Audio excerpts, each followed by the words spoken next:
할렐루야. 하나님의 은혜와 하나님의 복주심이 이 시간 우리 모두에게 충만하기를 주의 이름으로 축원을 드립니다. 오늘 말씀의 제목은 축복의 내용이란 제목으로 말씀을 전하기 원합니다. 힘들고 어려운 시간들을 보내면서 많이들 지치고 낙심이 우리들의 마음과 생각을 지배하고 있지는 않은지 염려가 됩니다. 사도 바울은 교회들과 성도들을 생각하며 마음에 근심이 있다라고 고백합니다. 성도들이 세상의 빛과 소금으로서 하나님의 복을 그리고 하나님의 복음을 전하는 통로로서의 사명 자체를 망각하고 살아가지는 않을까 하는 근심이 바울에게 있었듯이 목사인 저에게도 이런 근심이 있습니다. 온라인으로 예배를 드리고 있지만 눈으로 확인할 수 없고 환경적인 요인으로 예배에 집중하지 못함으로써 예배 승리자로서 하나님 앞에 온전히 드려지지 못함을 생각할 때 아쉬움이 가득할 뿐입니다. 비록 함께 예배를 드리지 못한다 할지라도 사도 요한이 밤모섬에서 주일에 예배드렸던 자세를 갖고 예배드릴 수 있기를 주의 이름으로 부탁을 드립니다. 정말 예수님께 집중할 수 있는 그런 은혜의 시간 되기를 바랍니다. 뿐만 아니라 성삼위일체 하나님께서 예배를 드리는 모든 성도들에게 은혜를 부어주시기를 원하며 마음과 생각에 주님의 말씀으로 가득하게 채우시고 찬양 가운데 함께 하시고 주님의 임재를 경험하게 되는 그러한 시간이 되기를 간절히 바랍니다. 구원을 받은 우리들이 가는 길은 환경과 시대를 떠나서 좁은 길이고 좁은 문이다라는 사실을 우리는 잘 알고 있습니다. 이 말씀은 우리들이 이 세상의 기준을 따라 살아가지 않고 오직 하나님의 말씀을 따라 살아가기 때문이라는 사실도 우리가 잊어서는 안 됩니다. 또한 우리가 천국으로 가는 여정, 곧 영광의 길은 고난이 따른다는 사실도 잊어서는 안 될 줄로 믿습니다. 더 좋은 부활을 얻고자 고난과 핍박을 피하지 않았던 우리 믿음의 선배들의 갔던 길이 우리가 가야 되는 길이라는 사실도 잊지 않기를 바랍니다. 우리는 자신도 모르게 평탄한 길을 원할지 모르지만 실상은 주님으로 인해 걸어가게 되는 고난의 길만이 영광이라는 사실도 깨닫게 되기를 바랍니다. 코로나 바이러스가 여전히 기승을 부리고 있습니다. 주님의 은혜와 보호해 주심이 정말 필요하다는 사실을 우린 잘 알죠. 우리들이 가는 길이 이스라엘 백성들이 걸어간 광야길과 같습니다. 스데반 집사는 설교를 통하여 광야 생활했던 백성들에 대해서 광야교회다라고 표현했습니다. 광야교회, 이것이 바로 우리들의 모습이죠. 끊임없이 유혹해오는 마귀와 악한 영들과의 영적 전쟁이 우리들에게 있습니다. 이 싸움에서 승리하는 것이 우리들의 목표죠. 영적 싸움을 싸우기 위해서 우리들이 필요한 것, 하나님의 전신갑주를 입어야 한다는 사실입니다. 무장하지 않고 싸움에 임해서는 필패라는 사실을 잊지 않기를 바랍니다. 그래서 날마다 매 순간 주님의 은혜로 하나님의 전신갑주로 무장하는 우리가 되어야 될 줄로 믿습니다. 그래서 우리들의 생이 하나님의 뜻을 이루어 나가는 삶이 되기를 바랍니다. 오늘의 말씀은 하나님께서 처음으로 제사장들에게 이스라엘 백성을 축복하도록 명령하신 내용입니다. 사람을 향하여 너는 이렇게 축복해라 라고 하신 첫 번째 주님이 주신 축복의 내용입니다. 이 축복의 내용들을 살펴보면서 이 복이 우리 모두에게 임하여 힘들고 어려운 이 시기를 이겨나가는 은혜와 복의 시간 되기를 주의 이름으로 간절히 축원을 드립니다. 24절에 이렇게 말씀합니다. 여호와는 내게 복을 주시고 너를 지키시기를 원하며. 우리 하나님께서는 제사장들을 통해 백성들을 축복하기를 명하셨습니다. 이 말씀은 곧 하나님께서 택한 백성들에게 복 주시기를 원하신다는 사실을 분명히 알려주는 것이죠. 내게 복을 주시고 라고 말씀하고 있어요. 이 복이란 단어가 하나님과 관계되어 있습니다. 천지 만물을 창조하시고 사람을 지으신 하나님께서는 사람들에게 복을 주셨습니다. 창세기 1장 28절에 하나님이 그들에게 복을 주시며 하나님이 그들에게 이르시되 생육하고 번성하여 땅에 충만하라. 땅을 정복하라. 바다의 물고기와 하늘의 새와 땅에 움직이는 모든 생물을 다스리라 하시니라. 창조하시고 사람을 만드신 후에 사람들에게 하신 말씀이 복을 주시고 라고 말씀하고 있어요. 하나님께서 사람들을 창조하신 목적도 하나님의 복을 주시기를 원하셨기 때문이라는 사실을 우리가 다시 한번 깨닫게 되기를 바랍니다. 하나님의 복으로 가득했던 아담과 하와였습니다. 하나님께서는 사람들에게 복을 주시고 하나님과 계속된 사랑의 관계를 맺기를 원하셨습니다. 하지만 하나님의 복이 죄로 인해서 사람도 그리고 땅도 저주를 받게 되었습니다. 하나님의 저주를 벗어날 수 없는 것이 사람입니다.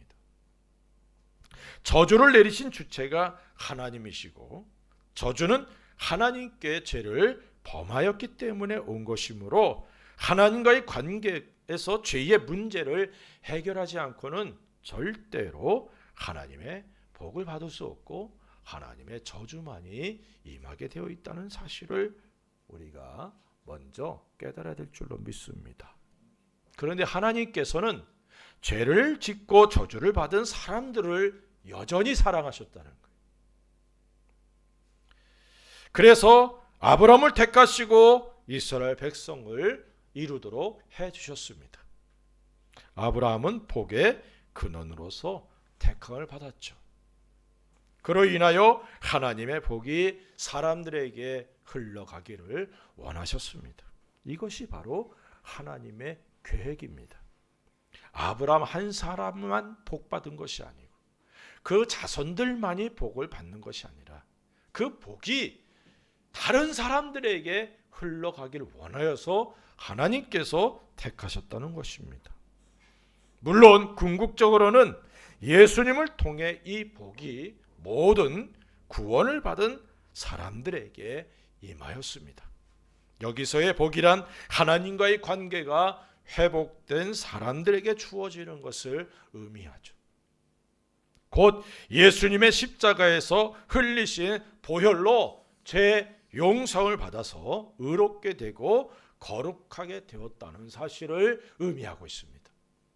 이스라엘 백성은 조상 아브라함과 이삭과 야곱의 자손으로서 언약의 백성입니다. 그래서 그들은 자신들이 언약의 백성, 선민, 이러한 자긍심이 얼마나 강한지 모릅니다. 그렇게 그들은 이방인들과 구별된 복을 받았죠. 우리들도 언약의 백성임을 믿으시기 바랍니다. 히브리서 9장 15절에 이렇게 말씀합니다. 이로 말미암아 그는 새 언약의 중보자시니 이는 첫 언약 때의 범한 죄에서 속량하려고 주구사 부르심을 입은 자로 하여금 영원한 기업의 약속을 얻게 하려 하심이라. 예수님이 바로 새 언약의 중보자십니다. 우리들이 예수님을 통해 하나님의 복을 받았습니다. 우리들은 믿음으로 아브라함의 복을 받은 사람들입니다. 또한 하늘에 속한 신령한 복을 받았습니다.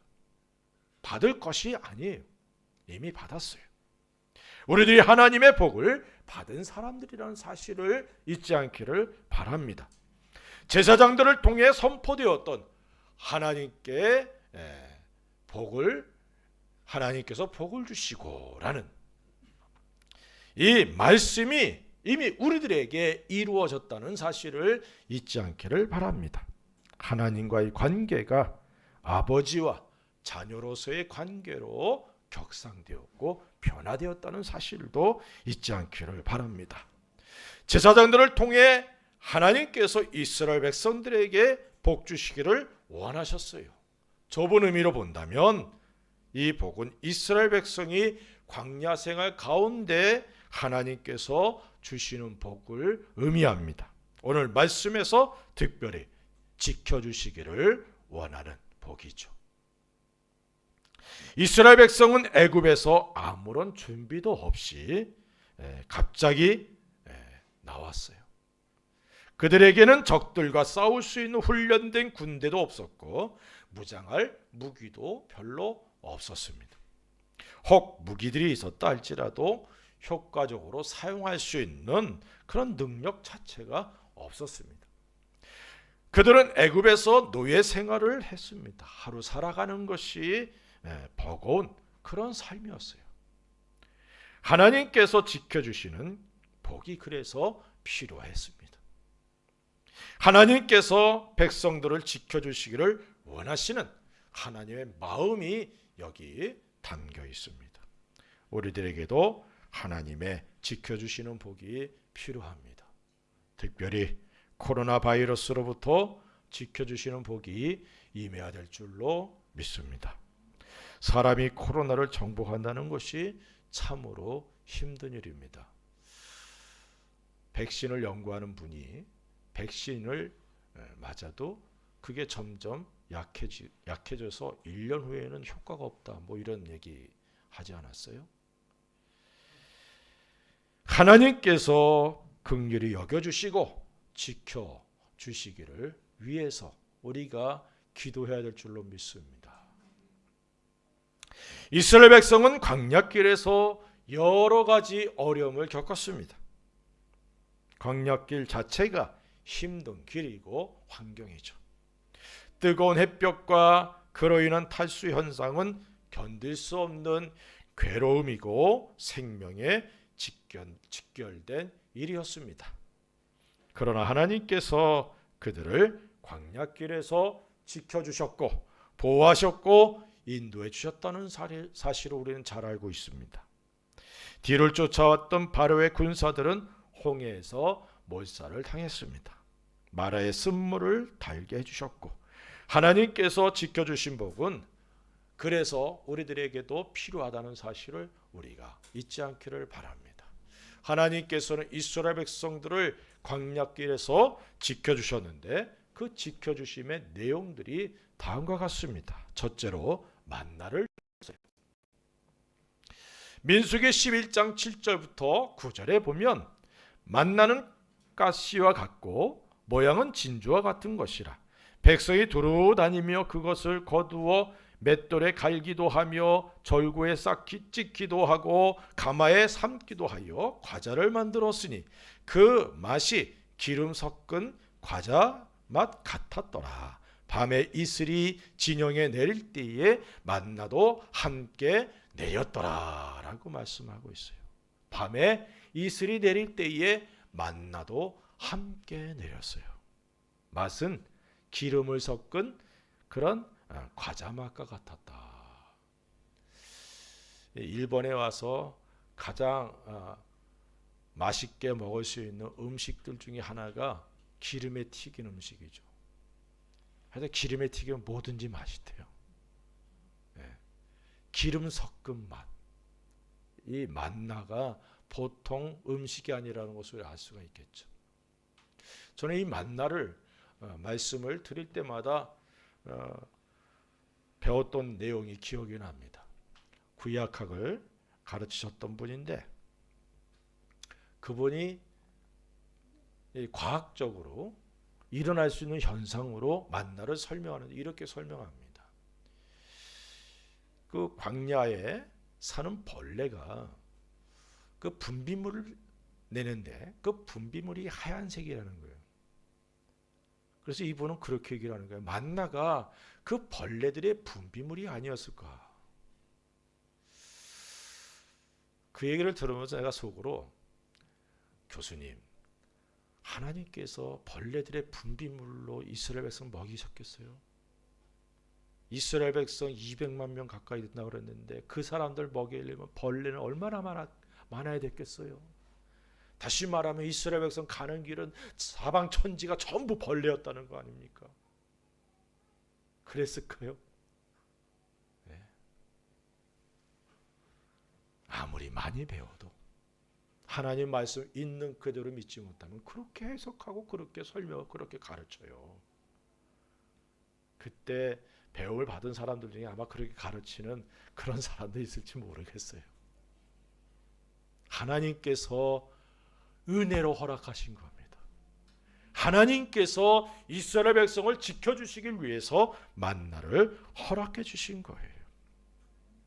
맨 처음에 백성들이 만나를 먹으면서 놀랬을 겁니다. 하지만 매일 만나를 먹다 보니 그 맛에 대해서도 또한 만나를 주셔서 굶지 않게 해주신 하나님의 은혜를 잊어버리고 말았습니다. 그리고는 만나만 먹고 있다고 불평하고 원망하기까지 하죠. 이스라엘 백성은 가나안의 열매를 먹기 전까지 40년간 만나를 먹었습니다. 만나를 통해 이스라엘 백성을 지키신 하나님의 복이 우리들에게 임해야 될 줄로 믿습니다. 둘째는 따르는 반석에서 생수를 공급해 주셨어요.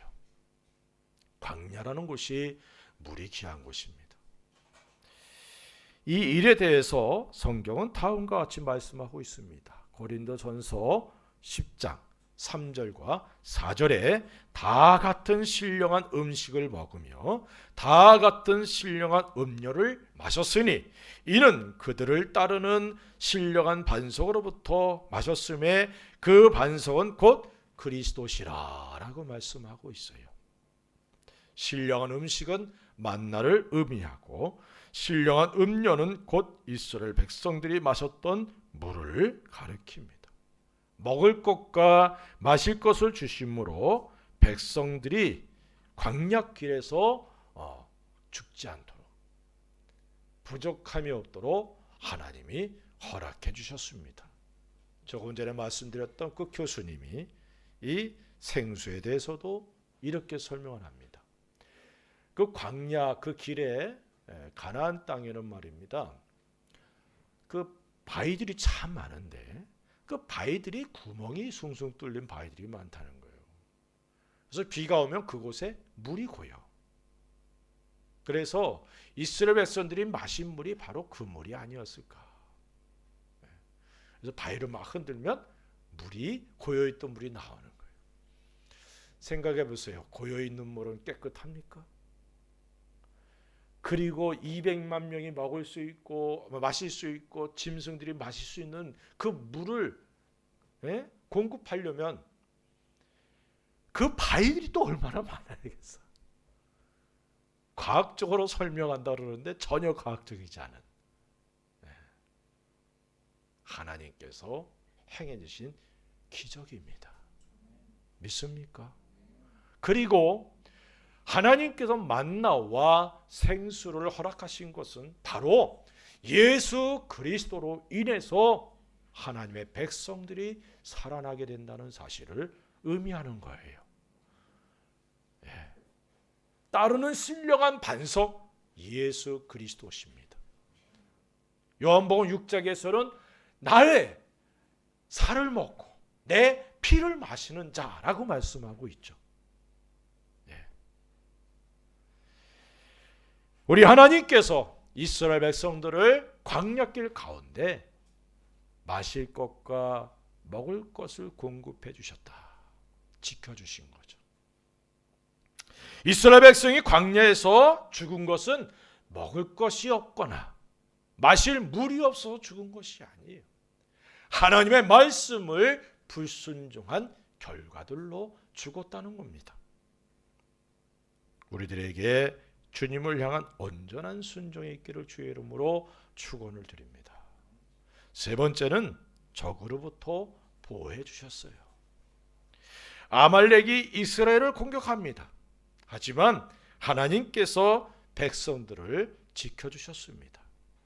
출애굽기 17장 12절 13절에 모세의 팔이 피곤함에 그들이 돌을 가져다가 모세의 아래 놓아 그가 그 위에 앉게 하고 아론과 훌이 한 사람은 이쪽에서 한 사람은 저쪽에서 모세의 손을 붙들어 올렸더니 그 손이 해가 지도록 내려오지 아니한지라 여호수아가 칼날로 아말렉과 그 백성을 쳐서 무찌르니라. 모세와 아론과 훌 그리고 여호수아가 능력이 있어서 이긴 것이 절대로 아닙니다. 하나님께서 함께 해주셨고 싸워주셨기 때문에 이길 수 있었던 겁니다. 이렇듯 하나님께서 이스라엘 백성들에게 복을 주셨고 지켜주셨습니다. 그리고 이 은혜들이 계속되기를 원하셔서 제사장들에게 백성들에게 이렇게 축복해라 라고 명령을 하셨다는 거예요. 하나님께서 우리들에게 복을 주셨다는 사실을 믿으시기 바랍니다. 예수 그리스도가 십자가에서 죽으시고 부활하심으로 우리들의 모든 저주를 담당하셨다는 사실을 성경은 분명히 말씀하고 있습니다.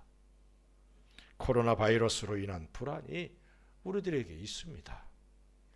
주님께서 이 모든 악으로부터 건져주시고 눈동자같이 보호해 주시기를 원하여서 예수님의 이름으로 축복하며 기도합니다. 주께서 날마다 복 주시기를 원하며 지켜주시기를 원합니다. 두 번째는 은혜 베푸시기를 원하시는 하나님이심을 보여줍니다. 25절에 이렇게 말씀합니다. 여호와는 그의 얼굴을 내게 비추사 은혜 베푸시기를 원하며 라고 말씀하고 있어요. 두 번째 축복의 내용, 그것은 은혜 베푸시기를 원하는 것입니다.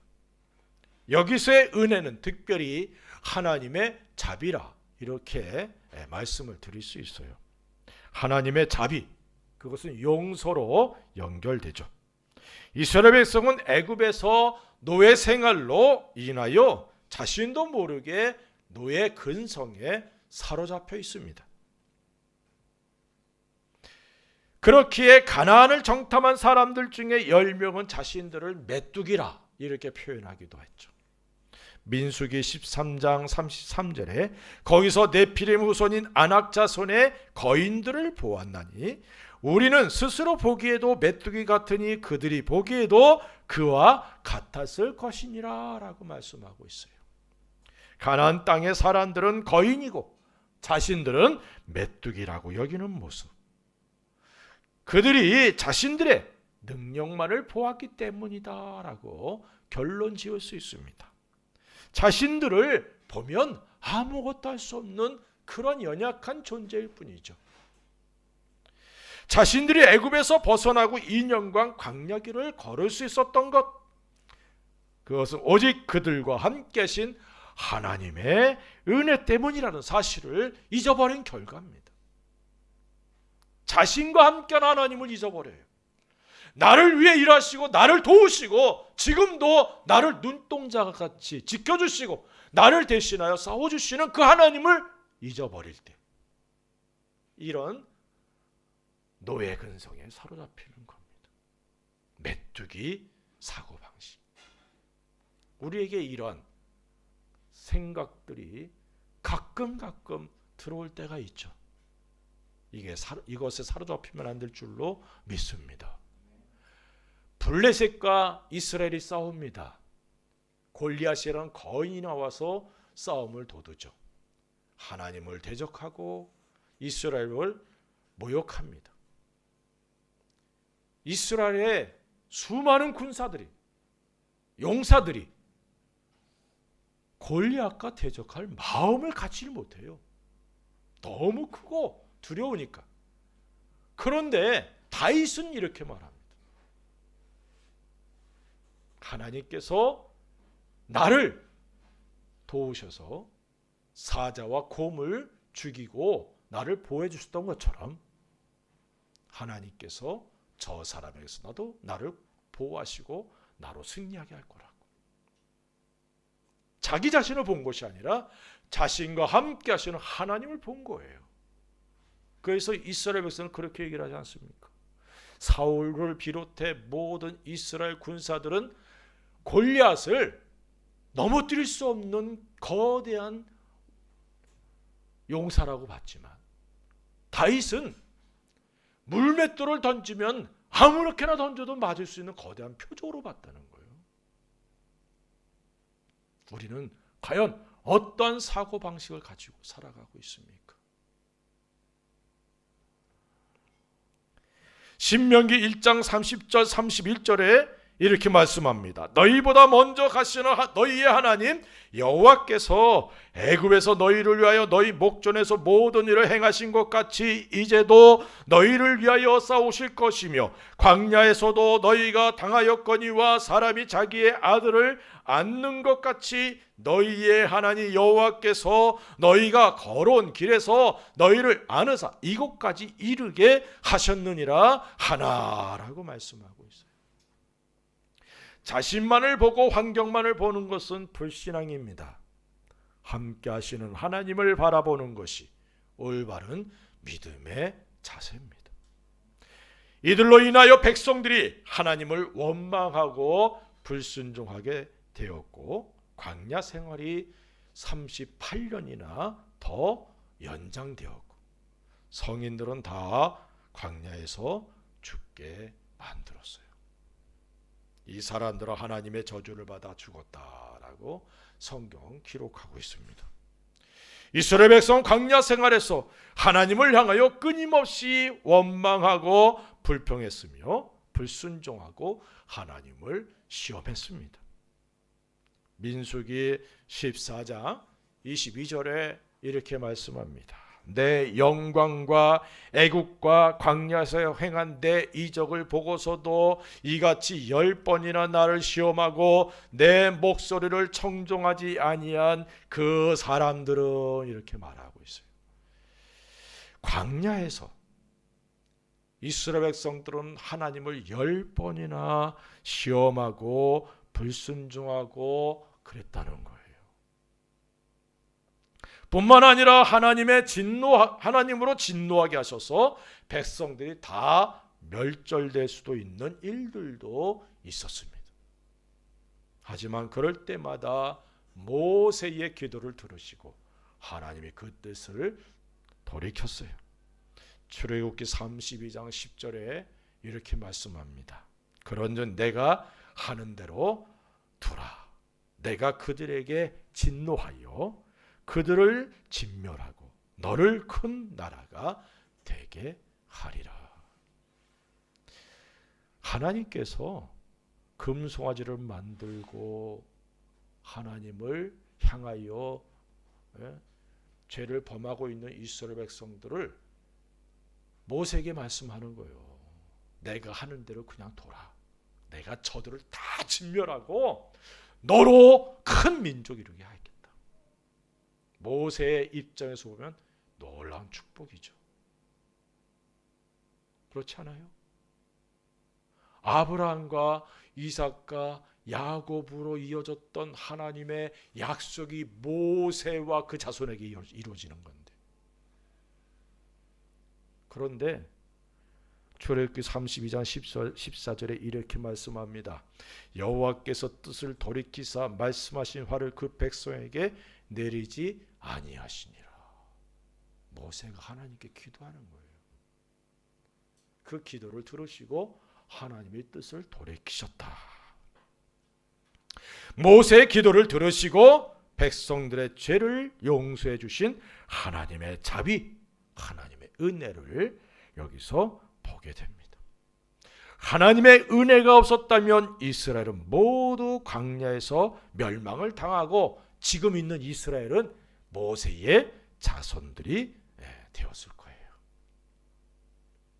재미있는 사실은 이렇게 백성의 생명을 구하였던 모세는 백성들에게 원망의 대상이 되었고 죽이고 싶은 대상이 되고 있었다는 거예요.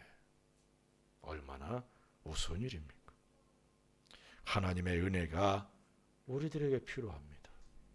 우리들의 죄를 용서해 주시는 하나님의 자비가 필요합니다.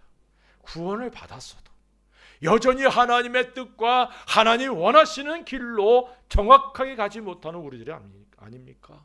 그렇기에 하나님의 은혜가 필요합니다. 바울이 고백한 것처럼 나의 나된 것은 하나님의 은혜라는 고백이 우리들의 삶에 넘치게 되기를 바랍니다. 하나님께서 사랑하셔서 택하시고 은혜 받도록 해주신 우리들입니다. 하나님의 자비와 용서의 은혜들이 우리들에게 늘 있기를 위해서 기도하는 우리가 되어야 될 줄로 믿습니다.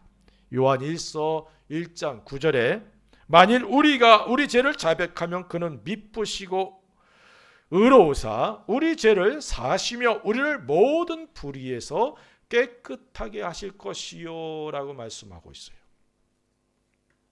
우리가 우리의 죄를 회개하면 하나님께서 우리들의 죄를 깨끗하게 해 주십니다.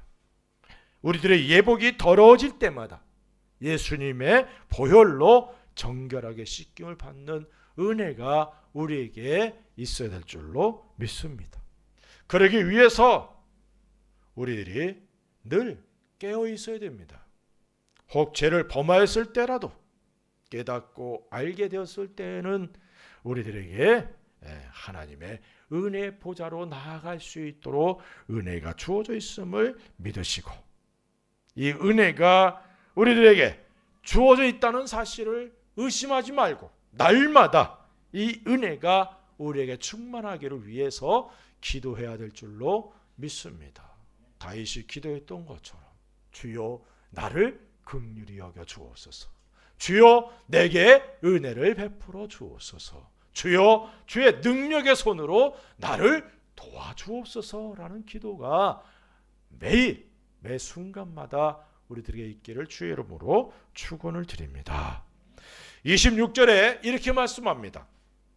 여호와는 그 얼굴을 내게로 향하여 드사 평강 주시기를 원하노라 할지니라 하라. 세 번째 축복의 내용은 평강 주시기를 원하시는 하나님이시라는 것입니다.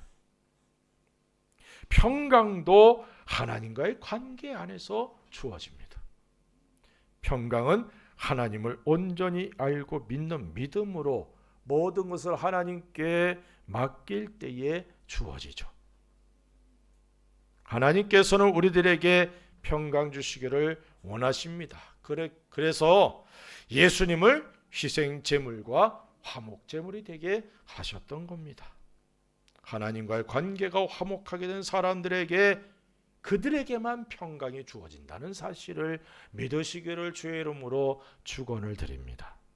성경은 하나님에 대하여 여러 가지로 설명하죠.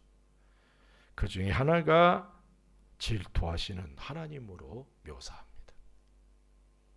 질투하시는 하나님이란 하나님의 사랑을 저버린 사람들을 향한 하나님의 모습이죠. 이 질투는 단순히 감정적인 질투가 아닙니다. 이 질투는 하나님의 사랑에 근거해서 하나님의 사랑을 받고 택함을 받은 사람들에게 징계가 주어지고 그 징계를 통하여 하나님과의 관계가 회복되기를 원하시는 하나님의 사랑의 계획이 담겨 있는 질투라는 거예요. 물론 징계는 아프고 괴로운 일입니다. 하지만 그것도 우리들을 사랑하시는 하나님의 또 다른 모습이라는 사실을 잊지 않기를 바랍니다. 히브리서 12장 11절에 무릇 징계가 당시에는 즐거워 보이지 않고 슬퍼 보이나 후에 그로 말미암아 연단받은 자들은 의와 평강의 열매를 맺느니라. 우리 하나님은 우리가 평강을 누리기를 원하신다는 거예요. 이 사실을 잊지 않기를 바랍니다. 우리가 하나님을 떠나서는 살 수 없다고 고백합니다. 그런데 자신도 모르게 하나님과의 관계가 점점 멀어지고 그 상태조차도 깨닫지 못하는 경우들이 얼마나 많은지 모릅니다. 우리들이 하나님의 평강으로 가득해야 될 줄로 믿습니다. 그러기 위해서 하나님께 더 가까이 가며 잃어버린 첫사랑을 다시 회복해야 될 줄로 믿습니다. 자신도 모르게 라오디게아 교회의 성도들과 같아서는 안 된다는 거예요. 계시록 3장 15절부터 17절에 내가 내 행위를 아노니 내가 차지도 아니하고 뜨겁지도 아니하도다. 내가 차든지 뜨겁든지 하기를 원하노라. 내가 이같이 미지근하여 뜨겁지도 아니하고 차지도 아니하니 내 입에서 너를 토하여 버리리라. 내가 말하기를 나는 부자라 부유하여 부족한 것이 없다 하나 내 건강한 것과 가련한 것과 가난한 것과 눈먼 것과 벌거벗은 것을 알지 못하는도다. 갈라디아 교회 성도들이 이런 모습이었어요. 나는 부자다. 모든 면에 부족함이 없는 영적인 면에서도 경제적인 면에서도 육체적인 면에서도 나는 부자야. 하지만 하나님께서는 그렇지 않다라고 말씀하고 있는 거예요. 나는 하나님과의 관계에 아무 문제가 없어. 이렇게 착각하고 신앙생활을 했던 라오디게아 교회는 책망을 받았어요. 우리들에게도 이런 위험 요소들이 많이 있습니다. 자신은 나름대로 신앙생활을 잘하고 있다고 생각하고 하늘에서 주님 만날 준비는 전혀 하지 않는 모습들이 우리들에게 있어서는 안 된다는 겁니다. 어떤 분이 저한테 그러더라고요. 목사님 보시면 어떨지 모르지만 나름대로 신앙생활 하고 있어요. 목사 보기에도 자기 자신이 나름대로 하는 것이 마음에 안 들지 모른다는 의미 아니에요? 우리 주님이 보시는 건 더 완전한 걸 원하신다는 거. 믿으십니까? 우리 찬양하잖아요. 완전하신 하나님에 대해서. 그 완전하신 하나님이 우리에게 요구하시는 게 그거예요. 그런데 나름대로 기준이 내가 돼버렸어. 내 기준에 따르면 이 말이잖아요. 우리들은 하나님의 은혜를 받았고 사랑을 받고 있는 존재입니다. 더욱 하나님과의 관계가 더 깊어지고 풍성해지기를 힘써야 될 줄로 믿습니다. 자신을 점검하는 것이 중요해요. 하나님과의 관계 안에서 평강이 넘치기를 주의 이름으로 축원을 드립니다. 우리들은 하나님의 특별하신 은혜와 사랑을 받은 사람들입니다. 또한 하나님의 복을 받은 사람들입니다. 이 사실을 잊지 마십시다. 오늘 말씀대로 하나님께서 복을 주시고 우리들을 모든 악에서 건져주시고 지켜주시기를 축원합니다. 특별히 코로나 바이러스로부터 지켜주시고 우리들의 삶을 지켜주시며 인도해 주시기를 축복합니다. 또한 하나님께서 은혜 베풀어 주시기를 축복합니다. 우리들의 죄와 허물을 용서해 주시는 하나님의 은혜가 우리들에게 필요합니다. 이 은혜가 넘치기를 우리 주님의 이름으로 축원합니다. 그리고 하나님의 평강으로 가득하기를 축원합니다. 이런 하나님의 복들로 가득하여 우리들의 생애가 하나님께 영광과 찬송을 돌리게 되기를 우리 주 예수 그리스도의 이름으로 간절히 축원을 드립니다. 기도하십시다. 우리 같이 한번